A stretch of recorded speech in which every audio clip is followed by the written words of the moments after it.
Your company launches a search for an open position.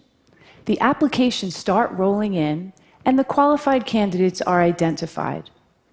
Now, the choosing begins. Person A, Ivy League, 4.0, flawless resume, great recommendations, all the right stuff.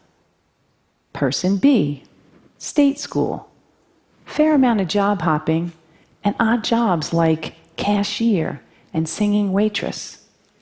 But remember, both are qualified. So I ask you, who are you going to pick? My colleagues and I created very official terms to describe two distinct categories of candidates. We call A the silver spoon, the one who clearly had advantages and was destined for success. And we call B the scrapper, the one who had to fight against tremendous odds to get to the same point. You just heard a human resources director refer to people as silver spoons and scrappers, which is not exactly politically correct and sounds a bit judgmental. But before my human resources certification gets revoked, let me explain. A resume tells a story, and over the years, I've learned something about people whose experiences read like a patchwork quilt that makes me stop and fully consider them before tossing their resumes away. A series of odd jobs may indicate inconsistency, lack of focus, unpredictability, or it may signal a committed struggle against obstacles. At the very least, the scrapper deserves an interview.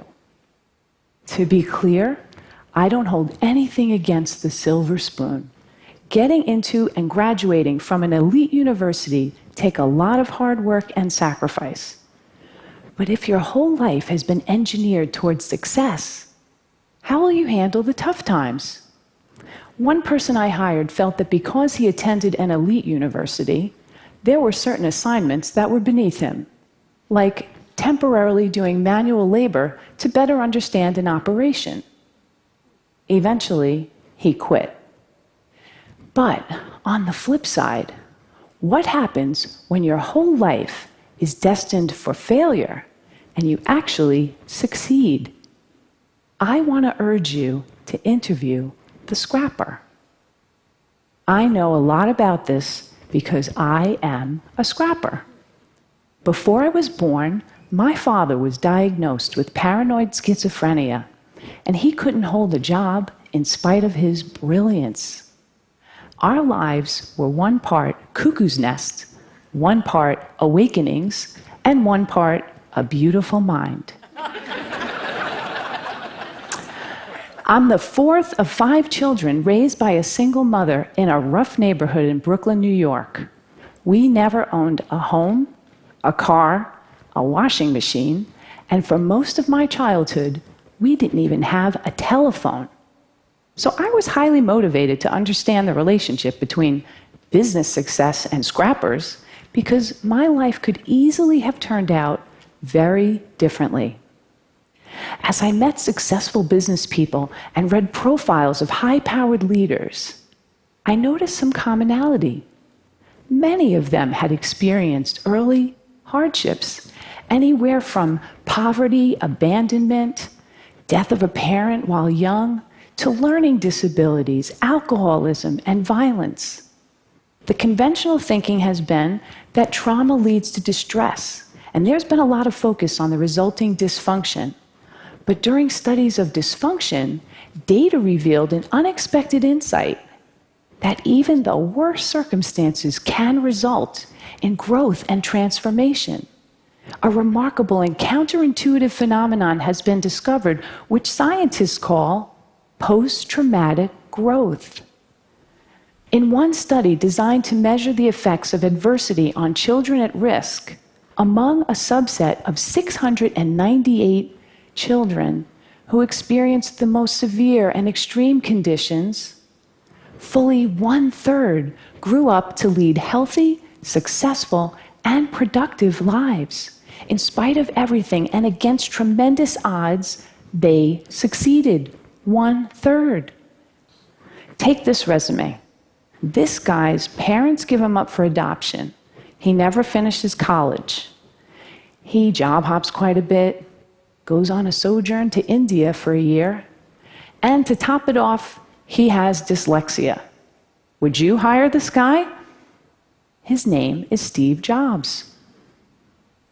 In a study of the world's most highly successful entrepreneurs, it turns out a disproportionate number have dyslexia. In the US, 35% of the entrepreneurs studied had dyslexia.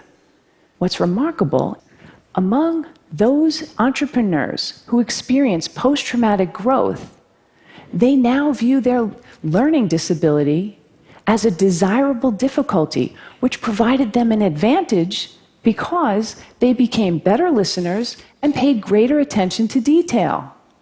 They don't think they are who they are in spite of adversity. They know they are who they are because of adversity. They embrace their trauma and hardships as key elements of who they've become and know that without those experiences, they might not have developed the muscle and grit required to become successful. One of my colleagues had his life completely upended as a result of the Chinese Cultural Revolution in 1966.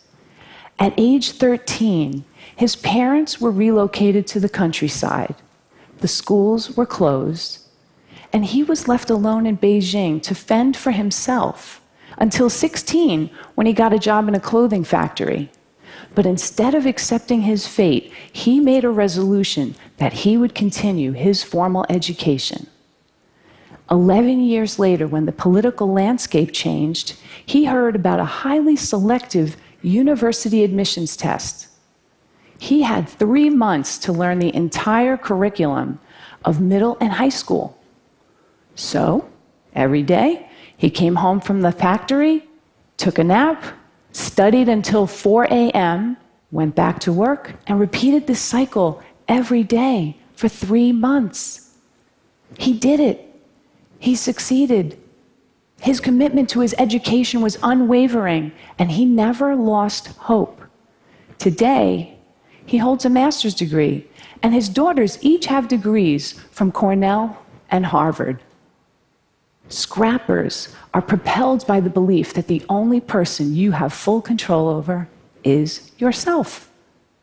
When things don't turn out well, scrappers ask, what can I do differently to create a better result? Scrappers have a sense of purpose that prevent them from giving up on themselves. Kind of like if you've survived poverty, a crazy father, and several muggings, you figure, business challenges? Really? Piece of cake, I got this. And that reminds me, humor. Scrappers know that humor gets you through the tough times, and laughter helps you change your perspective. And finally, there are relationships. People who overcome adversity don't do it alone. Somewhere along the way, they find people who bring out the best in them and who are invested in their success. Having someone you can count on, no matter what, is essential to overcoming adversity. I was lucky. In my first job after college, I didn't have a car, so I carpooled across 2 bridges with a woman who was the president's assistant. She watched me work and encouraged me to focus on my future and not dwell on my past. Along the way, I've met many people who've provided me brutally honest feedback, advice, and mentorship. These people don't mind that I once worked as a singing waitress to help pay for college. I'll leave you with one final valuable insight. Companies that are committed to diversity and inclusive practices tend to support scrappers and outperform their peers. According to Diversity Inc., a study of their top 50 companies for diversity outperformed the S&P 500 by 25%. So, back to my original question. Who are you going to bet on? Silver spoon or scrapper? I say, choose the underestimated contender whose secret weapons are passion and purpose. Hire the scrapper.